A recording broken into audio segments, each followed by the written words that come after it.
오늘 우리에게 주시는 하나님의 말씀 보도록 하겠습니다. 신약성경 마가복음 10장 46절로 52절까지의 말씀입니다. 제가 준 신약성경 73면에 있는 마가복음 10장 46절로 52절까지의 말씀을 다 같이 한 목소리로 봉독 드리겠습니다.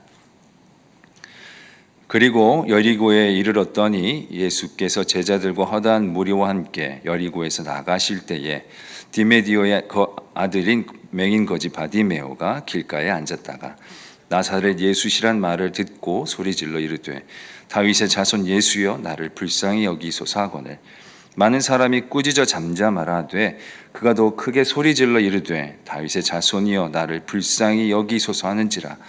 예수께서 머물러 서서 그를 부르라 하시니 그들이 그 맹인을 부르며 이르되 안심하고 일어나라 그가 너를 부르신 다음에 맹인이 겉옷을 내버리고 뛰어 일어나 예수께 나아오거늘 예수께서 말씀하여 이르시되 내게 무엇하여 주기를 원하느냐.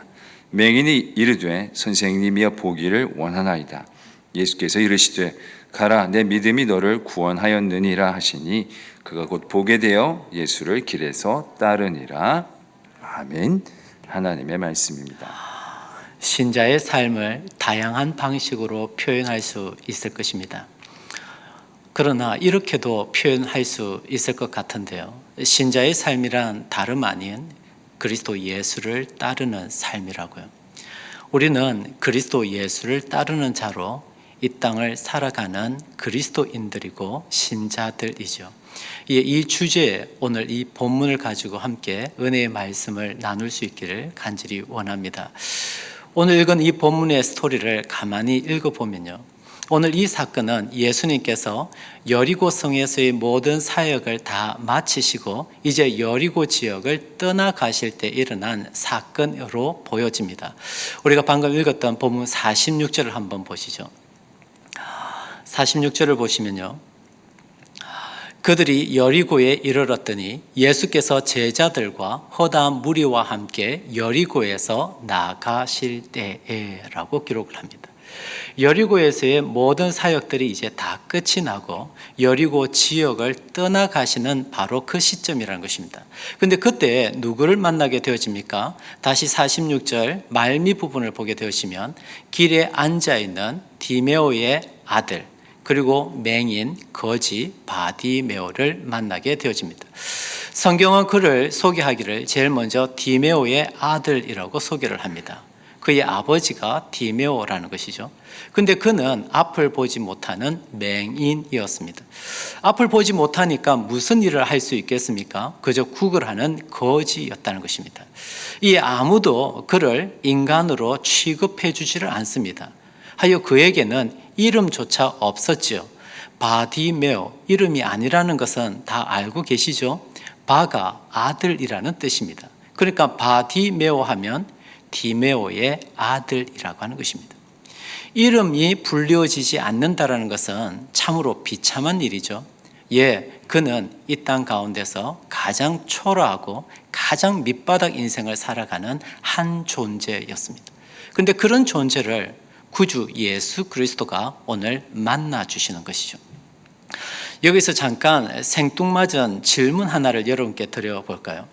그러면 이때 예수님께서 여리고 성 안에서는 누구를 만나 주셨을까요?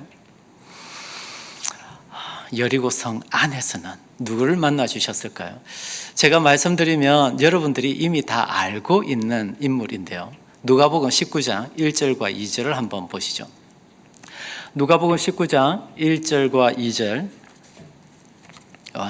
우리 제가 한번 읽어드리도록 하죠. 누가복음 19장 1절을 보시면 예수께서 여리고로 들어가 지나가시더라. 이제 여리고 안으로 들어갔다는 것이죠. 누굴 만날까요? 2절입니다. 누가복음 19장 2절 삭개오라 이름하는 자가 있으니 세리장이요 또한 부자라. 자, 그러니까 여리고성 안에서는 누굴 만났다고요? 삭개오를 만났다고요. 정리하면 예수님께서는 여리고로 들어가셔서 여리고 성 안에서는 누굴 만났다고요? 키 작은 부자 세리장 삭개오를 만났다고요. 그리고 여리고성 밖에서는 누굴 만났죠? 맹인이고 거지인 바디메오를 만났다고요. 맞습니까? 그렇지 않습니다. 그렇지 않습니다. 예수님께서는 여리고성 안에서 누굴 만나셨을까요? 예수님께서는 여리고성 안에서 그저 예수 만나기를 간절히 소원하고 갈망했던 한 인생 삭개오를 만나신 것입니다. 여리고성 밖에서는 누굴 만났죠? 맹인 거지 바디메오를 만난 것이 아니라 그리스도 예수 보기를, 그리스도 예수 만나기를 그렇게 간절히 원했던 한 인생 바디메오를 만나신 거라고요. 맞습니까? 그런데 우리는 자꾸 이와 같은 것에는 별로 관심을 가지지 않습니다. 오히려 늘 외형적인 것에만 관심을 가집니다. 그래서 예수님께서 여리고성 안에서 삭개오를 만났대. 삭개오가 누군데? 삭개오 세리장이야. 세리장. 키가 작대. 부자야. 부자래. 늘 이와 같은 것에 관심이 있다는 것입니다. 예수님께서는 여리고성 밖에서 바디메오를 만났대. 바디메오 어떤 사람인데? 앞을 보지 못하는 맹인이래. 그래서 거지라고 하네. 거지. 이와 같은 것에 늘 우리는 주목을 하고 이와 같은 것을 늘 크게 본다는 것입니다. 하지만 주 안에 사랑하는 성도 여러분, 한번 생각을 해보시다. 우리 구주 예수 그리스도도 그와 같은 것에 정말 관심을 가지고 있는 분일까요? 천만에요. 그렇지 않습니다. 우리 구주는요, 그가 여리고성 안에 살든 여리고성 밖에 살든 이와 같은 것 정말 중요하지 않습니다. 그가 키가 크든 키가 작든, 그가 부자이든 부자가 아니든 우리 구주에게는 그와 같은 것들은 전혀 중요하지 않아요. 맞습니까? 오직 우리 구주에게 중요한 것은 무엇이죠? 지금 너의 영혼이 구주를 보기를 정말 갈망하고 있나? 구주 만나기를 정말 원하고 있나? 구주와 날마다 동행하는 삶을 위하여서 꿈꾸고 애쓰고 있는가? 이와 같은 것, 우리 구주가 너무나도 지대하게 관심 가지고 있는 부분이죠. 주 안에 사랑하는 성도 여러분, 신자로 살아온 횟수가 도대체 얼마나 되십니까? 10년 정도 되십니까? 아니면 40년, 50년 되십니까? 질문 드립니다. 신자로 살아온 횟수가 그렇게 길면 길수록 구주를 보기를 원하고 구주 만나기를 원하고 구주와 동행하는 삶을 살아가기로 작정하고 갈망하고 소원하고 이와 같은 삶 더 깊어지고 성숙해져야 마땅한 것 맞지요? 그런데 우리는 어떤가요? 정말 신앙의 횟수가 길면 길수록 구주 보기를 원하는, 구주 만나기를 원하는 그 갈망이 간절한가? 오늘 이 시간 우리의 영혼을 점검해 볼 수 있길 원하는 것이죠. 이 오늘 본문을 보면은, 오늘 이 본문은 예수님께서 말씀드린 것처럼 바디메오를 만나신 사건입니다. 하지만 성경을 자세히 읽어보면 이 만남은 애초부터 참 아슬아슬한 만남이었습니다. 왜냐하면 예수님은 여리고에서의 모든 사역을 마치고 떠나가는 시점이고요. 그때 바디메오는 앞을 보지 못하는 존재이기 때문에 자칫 만날 수 없는 상황이라고요. 그런데 만나게 되어지네요. 궁금하지 않나요? 어떻게 해서 이 아슬아슬했던 이 만남이 가능할 수 있었을까요? 성경의 흐름을 따라서 한번 살펴볼까요? 이어지는 47절을 한번 보시죠. 47절을 보시면 나사렛 예수시란 말을 듣고, 이 바디메오는 앞을 보지 못하는 사람입니다. 이에 이 바디메오 주변에 있는 사람들이 소리치고 아우성거리고 이야기하는 얘기를 들었는데, 저기 나사렛 예수라고 하는 자가 지나가네 라고 하는 이것을 들었다는 것입니다. 근데 이 이야기를, 이 사실을 듣자마자 바디메오가 어떻게 반응을 합니까? 소리 질러 이르되 다윗의 자손 예수여 나를 불쌍히 여기소서 하거늘, 이렇게 외쳤기 때문이라는 것입니다. 여러분, 우리가 읽기에는 편하게 보이죠? 자연스럽게 보이죠? 절대 그렇지 않습니다. 이것이 그 당시에는 결코 흔하지 않는 일이었습니다. 나사렛 예수를 일컬어서 다윗의 자손 예수, 메시아라고 고백하는 것이 그 당시에는 흔하지 않았다고요. 왜냐하면 그 당시 보편적인 인생들의 생각은 무엇이었는가 하니 바로 이것이죠. 나사렛에서 무슨 선한 것이 날 수 있겠는가? 나사렛에서 무슨 선한 것이 날 수 있겠는가? 이것이 그 당시 인생들이 가지고 있는 보편적인 생각이었다고요. 근데 참 놀랍죠? 오늘 본문에서 바디메오는 인생들이 가지고 있는 그 보편적인 생각과 가치관을 뚫고 나사렛 예수가 지나간다는 그 말을 듣고는 다윗의 자손 예수요, 당신은 메시아라고 지금 이렇게 외치고 있다라고 하는 것입니다. 여기서 우리는 이 땅을 살아가는 신자들의 삶의 가장 뚜렷한 특징 하나를 발견하게 되었습니다. 신자의 삶의 가장 뚜렷한 삶의 특징은요, 넓은 길을 걸어가지 아니하고 좁은 길을 걸어간다는 것입니다. 이 세상이 추구하는 가치관과 이 세상 모든 사람들이 공유하고 있고 이 세상 모든 사람들이 어떻게 하면 더 붙잡으면 좋을까 싶은 그런 욕망과 욕구와 야망을 따라서 나도 그 속에 들어가지 않습니다. 하여 사도 바울은 로마서에서 이것을 분명하게 이야기하죠. 로마서는 1장에서 16장까지 기록되어져 있는데 잘 아시는 대로 전반부는 로마서 1장에서 11장이죠. 내용은 우리가 어떻게 하나님의 은혜로 구원받을 수 있는가, 여기에 대해서 치열하게 기록하고 있는 것이 로마서 1장에서 11장이죠. 그런 다음 후반부라고 말할 수 있는 로마서 12장에서 16장까지는 그렇게 하나님의 은혜로 구원받은 신자들이 이제 이 땅에서 어떻게 살아야 할지에 대해서 말하고 있는 것이 12장에서 16장 후반부라고 이야기할 수 있죠. 이 후반부의 첫 스타트를 끊는 로마서 12장 1절은 이렇게 시작되어집니다. 사랑하는 형제들아, 내가 하나님의 모든 자비하심으로 너희에게 권하노니. 이 말은 무조건 들어야 한다는 것이죠. 그러면서 뭘 이야기하죠? 구원받은 신자라면 마땅히 이 땅 가운데서 너희 몸을 하나님께 거룩한 산 제사로 드리라는 것입니다. 이것이 영적 예배라는 것입니다. 너희의 몸을 하나님께 드리라는 것입니다. 예배로. 여기서 이 몸, 헬라어로 이 몸이라고 하는 것은 두 개가 있는데 하나는 살태이고 하나는 소마입니다. 살태는 그야말로 이 살을 이야기하는 것이고요, 소마는 이 살을 가지고 살아가는 모든 일상의 삶을 일컬어서 소마라고 이야기하는데 여기는 소마이죠. 너희의 모든 일상의 삶을 가지고 하나님께 예배자로 살아가는 것입니다. 이게 어떻게 가능하죠? 구체적인 실천 방법이 친절하게도 이어지는 로마서 12장 2절에서 바울은 소개합니다. 이 세대를 본받지 말고. 좀 더 직설적으로 이야기하면 이 세상 사람들이 추구하는, 이 세상들이 다 원하는 그런 유행, 가치, 풍토, 풍조, 그와 같은 것 따르지 말라는 것입니다. 따르지 말라는 것입니다. 그런 것 따르지 말고 예수 따라가는 이들, 구주 예수 그리스도 걸어가신 그 길을 걸어가는 자들, 그들이 누구라고요? 구원받은 신자들이라고 하는 것입니다. 그러나 다 세상 사람들 넓은 길 걸어가는데 신자라고 해서 좁은 길 걸어가는 것, 이거 참 고단한 일이죠. 하여 이어지는 48절을 한번 보십시오. 이어지는 48절을 보면 많은 사람이 꾸짖어 잠잠하라 하되, 한두 사람이 아니라 많은 사람이, 거기 있는 모든 사람들이 누구를요? 다윗의 자손 예수여라고 바르게 신앙 고백하고 있는 이 바디메오를 향하여 꾸짖어. 여기서 꾸짖어, 이 말은 어른이 어린 아이를 혼낼 때 쓰는 말입니다. 어떤 의미가 있을까요?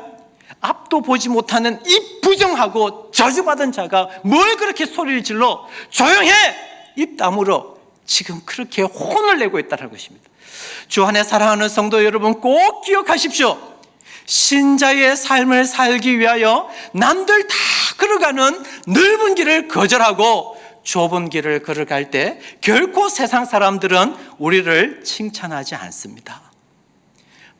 많은 경우 꾸짖어 잠잠하라, 꾸짖어 잠잠하라. 시련이 있고 고달픔이 있고 외로움과 고독이 있는 것이죠. 그러나 신자는 그럼에도 불구하고 오늘과 내일 또다시 좁은 길을 아니 걸어갈 수 없는 자들이 신자들이죠. 도대체 이렇게 어렵고 고단한 좁은 길임에도 불구하고 어떻게 신자라고 해서 그런 어려움이 있음에도 불구하고 좁은 길을 어제도 걸어가고 오늘도 걸어가고 내일도 코끝에서 호흡이 멈추는 그 순간까지 신자는 아니 걸어갈 수 없는 거예요. 어떻게 그게 가능하죠? 그 이유는 딱 하나이죠. 나의 능력과 나의 어떤 공로가 아니라 이 좁은 길을 걸어가는 신자들에게만 주어지는 아버지 하나님의 특별한 은혜가 있기 때문이죠. 결코 넓은 길을 걸어가는 자들에게는 주어지지 않는, 이 좁은 길을 걸어가는 신자들에게만 주어지는 아버지 하나님의 특별한 은혜의 손길이 있다고요. 하여 너무 힘들고 어려워서 세상을 향하여서는 눈을 닫고 입을 열지 않습니다.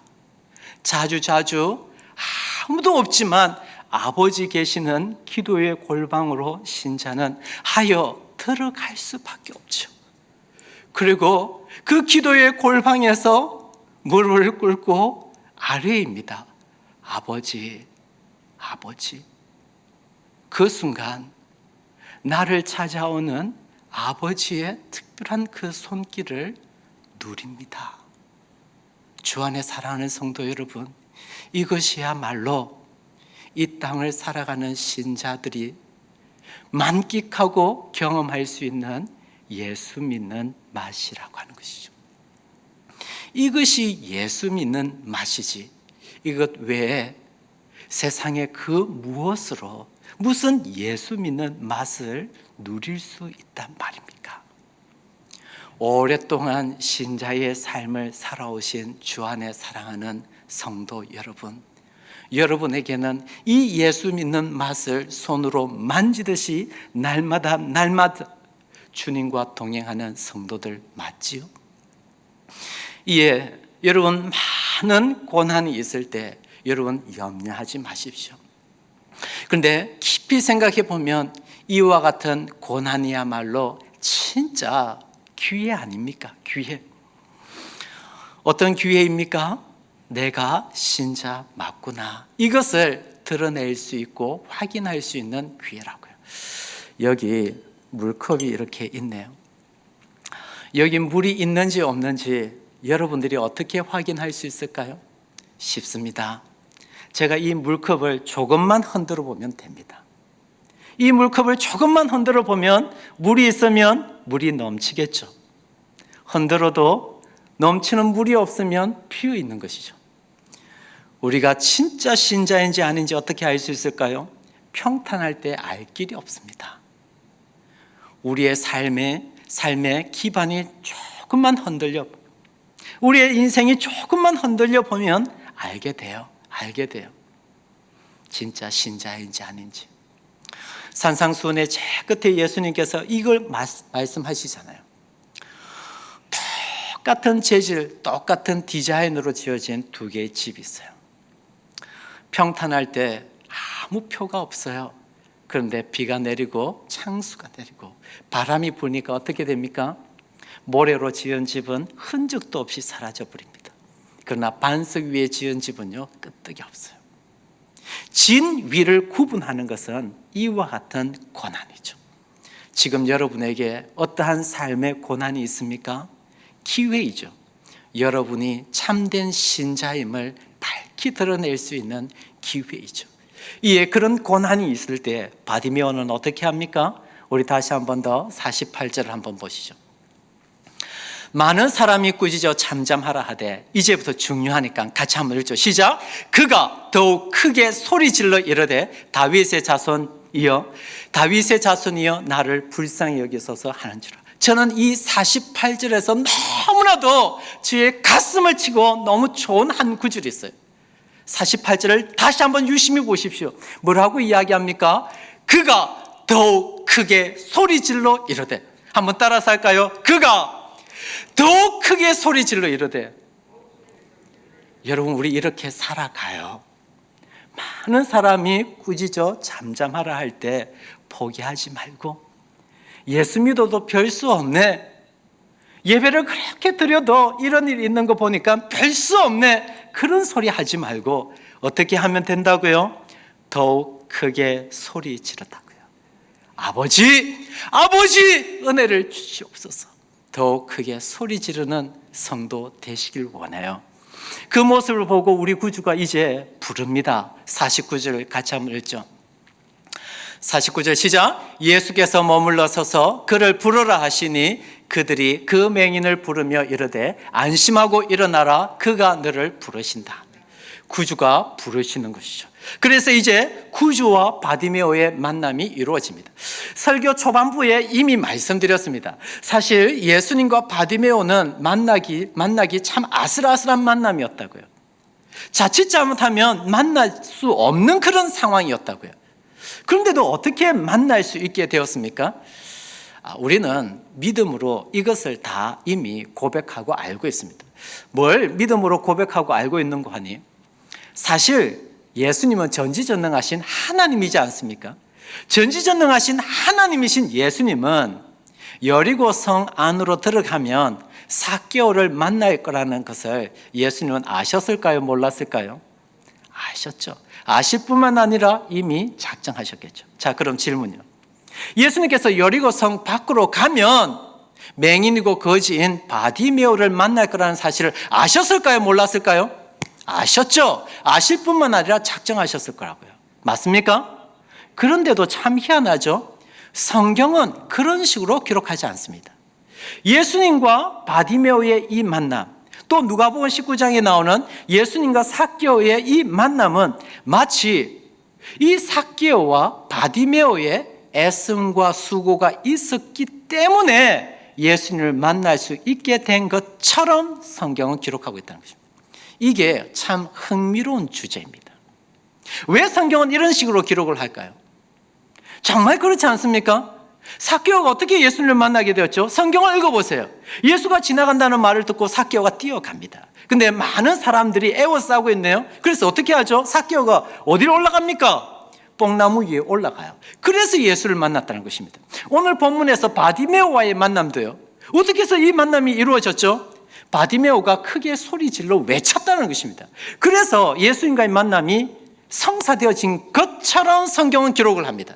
그러나 믿음으로 다 고백했듯이 이미 예수님께서 이 만남은 작정하신 것이지 않습니까? 근데 성경은 왜 이렇게 기록을 하죠? 그 이유가 무엇이죠? 딱 하나이죠. 그것은 오고 오는 주의 백성들에게 이 말씀을 통해서 이것 하나 딱 말하기 위함이죠. 그게 뭔고 하니, 그래, 주님과의 만남은 우리의 공로가 아니라 주님의 은혜야. 주님의 섭리고 주님께서 작정해 주셨기 때문이야. 그러나 주님의 섭리와 주님의 은혜로 주님을 만나게 된 하나님의 백성들을 향한 하나님의 간절한 기대가 있는데, 그 기대는 무엇이라고요?